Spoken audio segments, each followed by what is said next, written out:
हाँ जी, प्यारे विद्यार्थियों, हम मैथमेटिकल फिजिक्स कर रहे थे, या फिर यूं कहें कि बेसिक मैथमेटिक्स इन फिजिक्स की बात कर रहे थे। एक दो नए बच्चे भी आए हैं ना, एक नई बच्ची दिखाई दे रही है। कौन से स्कूल से बेटे?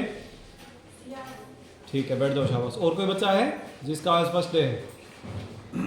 किसी का नहीं, ठीक है। देखो बेटे, हम फिजिक्स पढ़ रहे हैं और फिजिक्स में मैथ्स का जो यूज है वो बहुत ज़्यादा है, तो इसलिए बेसिक मैथमेटिक्स हमें आना बहुत ज़रूरी है। तो हम बेसिक मैथमेटिक्स की अगली क्लास के बारे में आज डिस्कस करेंगे। पिछली जो क्लास थी उसमें हमने ट्रिग्नोमेट्री के बारे में डिस्कस किया था, और मुझे उम्मीद है कि आप सब बच्चों ने ये जो फार्मूले हैं वो याद करे होंगे। किए हैं? किन किन बच्चों ने किए? हाथ ऊपर करो, शाबाश। काफ़ी बच्चों ने किए हैं, वेरी गुड। तो ये फार्मूले अगर हम कल को मान लो 1 महीने बाद, 2 महीने बाद सपोज करें कि साइन 2 थीटा आ गया और मैं उसे लिख दूं 2 साइन थीटा कोस थीटा, तो आप बच्चों को कोई दिक्कत तो नहीं होगी। या फिर अगर हम ये कहें कि सपोज करते हैं अगर ऐसे लिखा जाए साइन 90 डिग्री, क्या लिखा जाए? तो साइन 90 डिग्री को अगर मैं ये लिख दूं साइन 2 इंटू 45, तो कोई दिक्कत तो नहीं है। और फिर इसे लिख दूं 2 साइन 45 कोस 45, तो यही वाला फार्मूला तो लगाया हमने साइन 2 थीटा वाला, तो कोई प्रॉब्लम नहीं है ना? ठीक है बेटे। तो चलिए, ये ट्रिग्नोमेट्री की बात थी। ट्रिग्नोमेट्री में हमें जो बेसिक्स थे वो हम ऑलरेडी कर चुके हैं। अब हम आज के हमारे नए टॉपिक पर बढ़ते हैं, और हमारा नया टॉपिक है बेटे डिफरेंशिएशन। आज का हमारा टॉपिक क्या है? डिफरेंशिएशन। सबसे पहले मैं आप बच्चों को ये बता दूं कि डिफरेंशिएशन का मतलब क्या है। देखो बेटे, 12th क्लास में मैथमेटिक्स में आप डिफरेंशिएशन और इंटीग्रेशन के 2 अलग अलग चैप्टर पढ़ते हैं। पूरे बड़े बड़े चैप्टर हैं। कई बच्चों को ये काम मुश्किल भी लगता है, बट वो मुश्किल इसलिए लगता है क्योंकि वो समझते नहीं है कि इसका मीनिंग क्या है। अगर हमें एक बार इस बात का मीनिंग पता चल गया कि डिफरेंशिएशन और इंटीग्रेशन का एक्चुअल मीनिंग जो है वो हमें पता चल जाए, then there is no problem. फिर बस फार्मूला बेस्ड काम चलता है। क्लियर? तो पहले हम मीनिंग समझेंगे, फिर फार्मूले में आएंगे। अब अगर मैं आपको सीधा ही कह दूं कि D by D x constant का 0 होता है, तो आपको होगी पता नहीं गुरुजी क्या बता कर चले गए, है ना? तो हम पहले तो मीनिंग समझते हैं कि जो ऊपर डिफरेंशिएशन लिख रखा है इस बात का मतलब क्या है। ठीक है जी? तो चलिए लेट अस सी। तो हमारा टॉपिक क्या है बेटे? डिफरेंशिएशन। क्या टॉपिक है? डिफरेंशिएशन। इसके बाद में हमारा जो अगला टॉपिक आएगा वो आएगा इंटीग्रेशन का। क्या आएगा बेटे? इंटीग्रेशन और डिफरेंशिएशन का दोनों एक दूसरे के उल्टे होते हैं। इंटीग्रेशन और डिफरेंशिएशन दोनों एक दूसरे के उल्टा होते हैं। जो मीनिंग डिफरेंशिएशन का है, ठीक, उसका उल्टा मीनिंग इंटीग्रेशन का हम कह सकते हैं। अब डिफरेंशिएशन का बेसिक मतलब समझो। मैं तुम्हें समझाने के लिए ये बता दूं कि डिफरेंशिएशन का मतलब है एक प्रकार से पार्ट्स में तोड़ना, और इंटीग्रेशन का मतलब है जोड़ना। इंटीग्रेशन का मीनिंग क्या है? जोड़ना। अब डिफरेंशिएशन का मतलब तोड़ना कैसे हुआ, इस बात का मैं तुम्हें मीनिंग समझाने की कोशिश करता हूं। मान लेते हैं कि ये पॉइंट ए और पॉइंट बी के बीच में कुछ दूरी है x। ये दूरी कितनी है? x। अगर इसको मैं 2 बराबर पार्ट्स में तोड़ दूं तो ये दूरी कितनी रह जाएगी बेटे? x/2 x/2। कोई दिक्कत? अगर मैं इसको एक और बार 2 पार्ट्स में और तोड़ दूं तो सबसे छोटी दूरी क्या हो जाएगी? x/4। ये सारे x/4, हाँ या ना? अगर मैं इन सभी को फिर से 2 बराबर भागों में बांट दूं तो क्या रह जाएगा बेटे? x/8।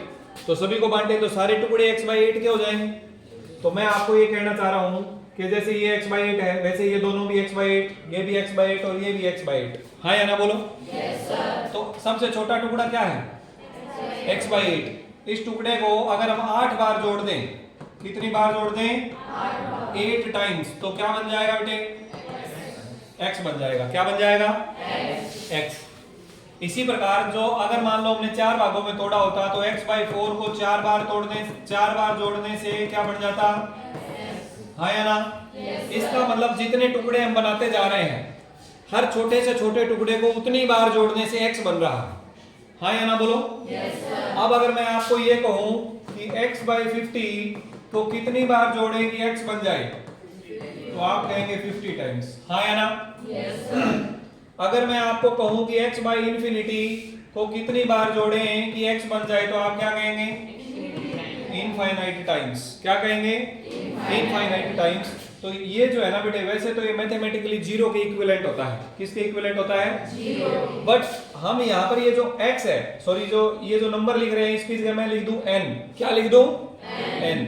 तो अगर n टेंड्स टू इंफिनिटी हो जाए, n टेंड्स टू, यानी अगर लगभग n जो है वो संख्या जो है वो अगर इनफाइनाइट के लगभग बराबर हो जाए, तो फिर ये x बाई इंफिनिटी किसके बराबर हो जाएगा?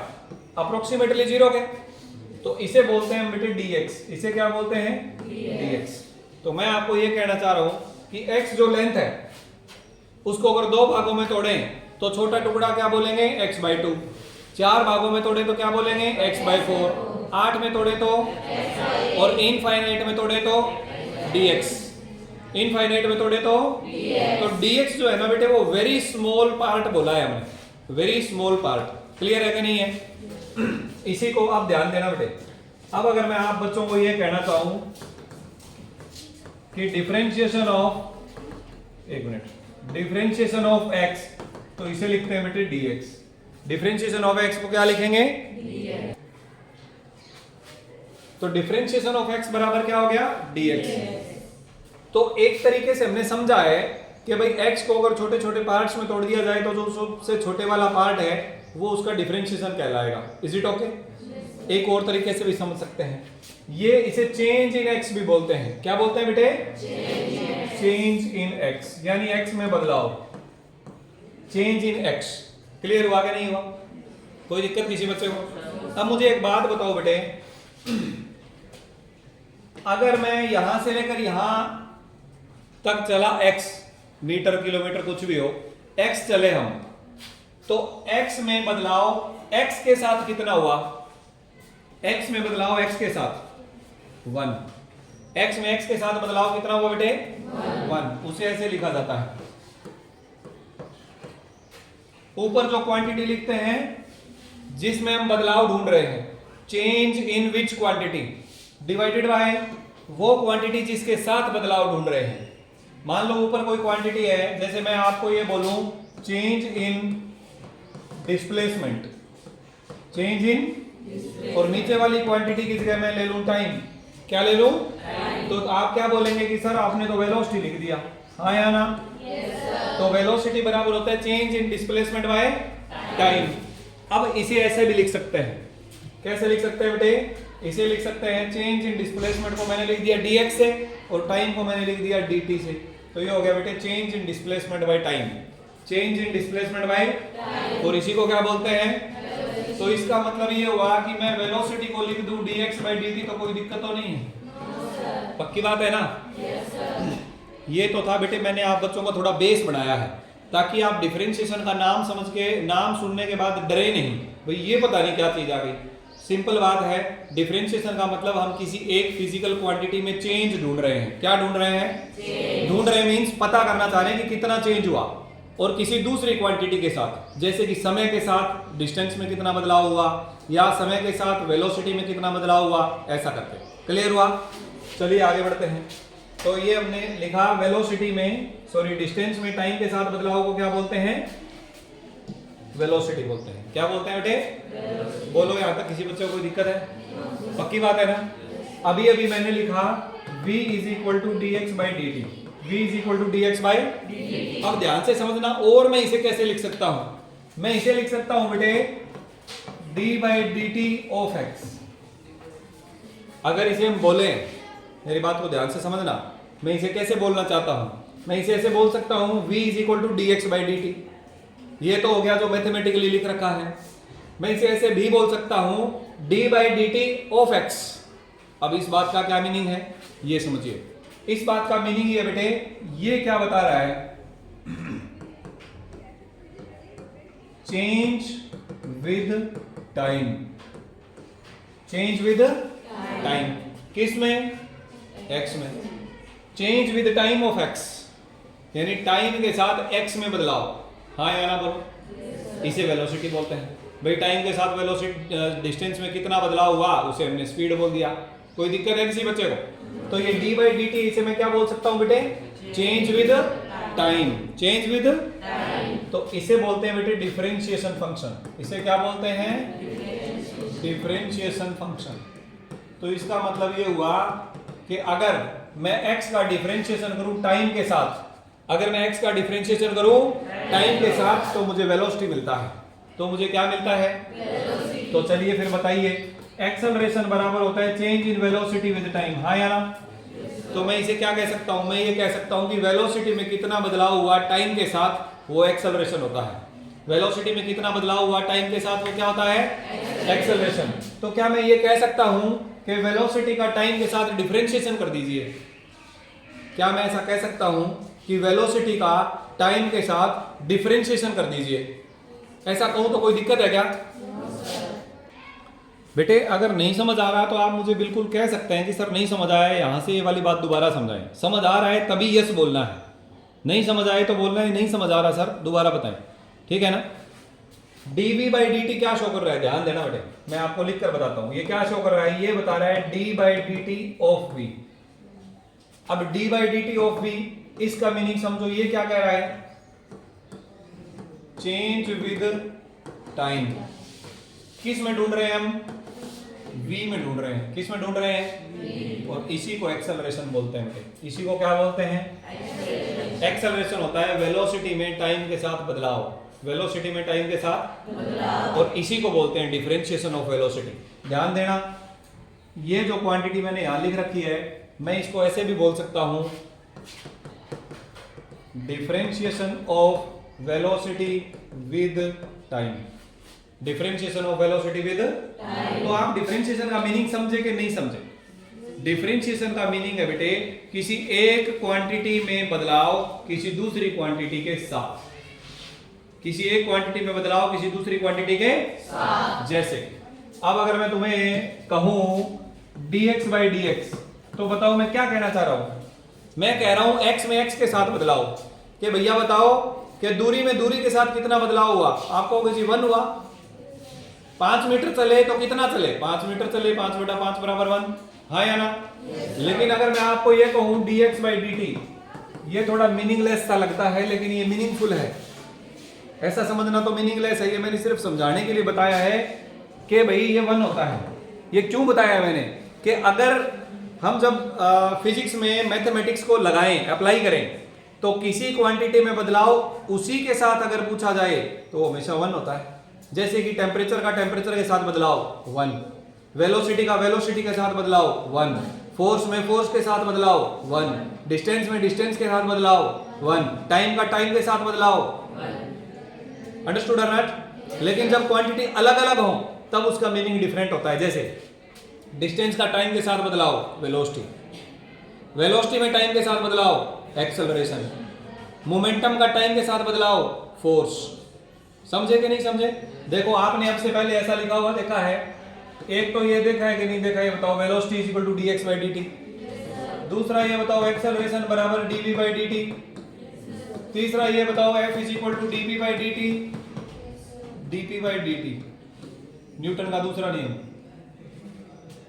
इनका मीनिंग क्या है कि x का टाइम के साथ डिफरेंशिएशन करने से वेलोसिटी आती है, वेलोसिटी का टाइम के साथ डिफरेंशिएशन करने से एक्सेलरेशन आता है, मोमेंटम का टाइम के साथ डिफरेंशिएशन करने से फोर्स आता है। क्लियर है कि नहीं है? yes, sir. क्या डिफरेंशिएशन का बेसिक मीनिंग तुम बच्चों को समझ आया कि नहीं आया? yes, ठीक है, तो चलिए फिर मुझे 2-3 बातें पूछूंगा छोटी छोटी, आपने बताना है। ओके, मुझे बताओ बेटे dv/dv क्या होगा? 1। वेलोसिटी में वेलोसिटी के साथ बदलाव 1। dt/dt क्या होगा? 1। dp/dp क्या होगा? 1। भले ही यहाँ पर p मोमेंटम हो, भले ही ये प्रेशर हो, कोई बात नहीं, कुछ भी हो। dt/dt क्या होगा? 1। वहां t टाइम था, यहाँ t टेम्परेचर के लिए लिखा है मैंने। क्लियर? इसका मतलब एक बात तो आपको क्लियर है, किसी एक फिजिकल क्वांटिटी में बदलाव उसी के साथ हमेशा 1 होता है, हाँ या ना? yes, sir. ठीक है, अब अगली बात करते हैं थोड़ी सी। बताइए मुझे dr/dt, जहां पर r डिस्प्लेसमेंट को शो कर रहा है, r किसको शो कर रहा है? तो बताओ dr/dt किसको शो करेगा? वेलोसिटी को। किसको शो करेगा? वेलोसिटी को। Change in momentum with time किसको शो करेगा? फोर्स को। यहां भी दोनों ये वेक्टर हैं, लेकिन चलो ये बात हम आने वाली यूनिट्स में सीखेंगे। और वेलोसिटी में टाइम के साथ बदलाव कोई दिक्कत किसी बच्चे को? तो ये बेसिक डिफरेंशिएशन के फार्मूले है बेटे, ये क्या है? बेसिक डिफरेंशिएशन के फार्मूले। अच्छा एक बात और बताओ फिर मुझे, मान लो मैं एक नंबर लिख रहा हूँ 5, क्या लिखा मैंने? 5। और अब मैं ये लिख रहा हूँ d/dt ऑफ 5। इसका मीनिंग क्या है? d/dt ऑफ 5, 5 में टाइम के साथ बदलाव, 5 में टाइम के साथ, आप बताओ शाबाश, टाइम के साथ 5 में क्या बदलाव होगा? 5 में, 5 एक नंबर है, इस नंबर में टाइम के साथ क्या बदलाव होगा? नहीं समझ आ रही बात? कोई बात नहीं, आज जो 5 है वो कल 5 मई को 6 हो जाएगा क्या? 4 हो जाएगा क्या? तो क्या किसी नंबर में टाइम के साथ बदलाव हो सकता है? तो कितना बदलाव हुआ? 0। कितना बदलाव हुआ? 0। पाई सुना है? पाई 3.14 होता है, इसमें टाइम के साथ कितना बदलाव होगा? इसमें भी 0, क्योंकि पाई तो हमेशा पाई रहेगा, चाहे आज देखें, चाहे 1 साल बाद देखें, चाहे 1000 साल बाद देखें। हाँ या ना बोलो? yes, ठीक है बेटे। तो इसलिए एक क्या मैं ऐसे लिख दूं भाई, d/dt ऑफ ए कांस्टेंट, अगर कोई एक कांस्टेंट नंबर हो तो उसमें टाइम के साथ बदलाव क्या होता है? 0 होता है। अगर कोई कांस्टेंट नंबर है तो उसका टाइम के साथ बदलाव क्या होगा? 0। डिस्टेंस के साथ, टाइम जो मान लो 5 जो है वो टाइम के साथ नहीं बदल रहा, डिस्टेंस के साथ। उस परली बिल्डिंग में जाएंगे तो 5 का 4 हो जाएगा क्या? तो डिस्टेंस के साथ बदलाव कितना? तो अगर मैं ये जो dt लिखा है, मैं इस dt की जगह d/dx लिख दूं किसी कांस्टेंट का, तब भी क्या होगा? 0। प्रेशर के साथ बदलाव किसी कांस्टेंट में कितना होगा? 0। टेम्परेचर के साथ बदलाव किसी कांस्टेंट में कितना होगा? 0। तो अगर कोई कांस्टेंट है जिसकी वैल्यू बदलती नहीं है, हालांकि इसके कई एक्सेप्शनल केस अलग अलग हो सकते हैं, जैसे जैसे हम फिजिक्स पढ़ेंगे अलग अलग प्रकार के कांस्टेंट होंगे। कुछ ऐसे कांस्टेंट होंगे जो कंडीशनल कांस्टेंट होंगे, जैसे टेम्परेचर कांस्टेंट रखें तब कांस्टेंट है भाई, अगर टेम्परेचर बदल दिया तो वो कांस्टेंट भी बदल जाएगा, वो बाद में बात करेंगे। एक बार के लिए ये समझ आ रहा है कि नहीं आ रहा? yes, तो क्या जो कांस्टेंट है उसका डिफरेंशिएशन कितना होगा बेटे? किसी कांस्टेंट का डिफरेंशिएशन क्या होगा? 0। यही पहला फार्मूला लिखा हुआ है, d/dx of a constant is equal to 0। d/dx of a constant is equal to 0। ये फार्मूला अगर मैं आपको सीधा बता देता तो आपको नहीं समझ आता, लेकिन अब आपको ये पता चल गया कि ये जो लिख रखा है इसका ये कहना चाह रहे हैं कि अगर कोई कांस्टेंट है तो उसमें डिस्टेंस के साथ बदलाव कितना होगा? तो आप कहेंगे जी कांस्टेंट में डिस्टेंस के साथ बदलाव नहीं होता, इसलिए इसका आंसर 0 होगा। हाँ या ना बोलो? yes, पक्की बात है ना सब बच्चों को? yes, ठीक है बेटे, ये जो बाकी फार्मूले हैं ये हम कल की क्लास में डिस्कस करेंगे। ओके, आज की क्लास में डिफरेंशिएशन का बेसिक मैंने आप बच्चों को बताया, अब हम फिजिक्स के सिलेबस को आगे बढ़ाते हैं।